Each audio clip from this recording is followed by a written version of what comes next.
हमारी अंधेरी गांठी में पिछले 3 दिनों से कुछ अजीब खबर आ रहा था। जानवरों का खोने की खबर आ रही है। गांव वाले कहते थे कोई आवाजों का शिकारी आ गया है, लेकिन हमारी बीरू उस्ताद को डर कहाँ लगता। 15 साल का अपना बीरू और उसका जिगरी वार शेरू, वो दोनों निकल पड़े जासूसी करने। भीरू के हाथ में टॉर्च और कंधे में रस्सी। घाटी में कोहरा इतना घना था कि अपना हाथ भी नहीं दिख रहा था। तब इस सन्नाटे की किसी के फड़फड़ाने की आवाज आई। भागो बेड़ो, वापस भागो, वो आवाज का चोर है, सबकी आवाज चुरा लेता है। भूतिया उल्लू इतना बोलकर अंधेरे में गायब हो गया। भीरू का माथा टनका। आवाज का चोर? वो क्या बोला है? चेतावनी खतरनाक थी, पर अपने भीरू शेरू पीछे हटने वालों में से नहीं थे। वो धीरे धीरे आगे बढ़े। तभी अचानक भीरू के रूंगटे खड़े हो गए। दहाड़ तो शेरू की थी, लेकिन आवाज आगे से आ रही थी, जबकि असली शेरू तो भीरू के साथ चुपचाप खड़ा था।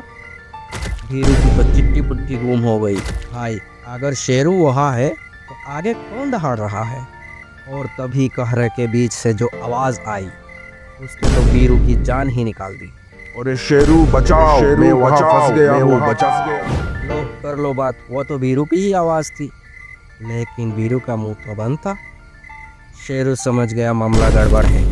उसने भीरू की इशारा किया, रुक जाओ। अब कहरे में हर तरफ से अजीब अजीब आवाजें आने लगी, जैसे पूरा जंगल रो रहा है। अभी ऊपर पैर की डाल खड़खड़ करके ही भीरू ने आओ देखा ना था, सीधा टॉर्च ऊपर मार दी।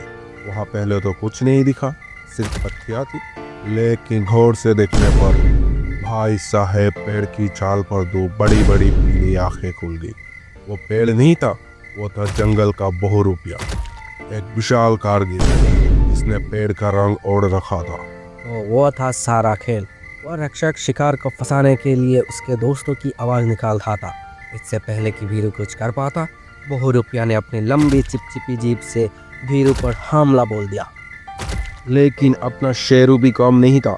चीते की रफ्तार से उसने छलांग लगाई और हवा में ही उस राक्षस के पूंछ बदबोच। भीरू ने भी मौका नहीं गंवाया, तुरंत अपने रस्सी का फंदा बनाया और बहुरूपिया के सर में फंसाकर जोर से खींचा।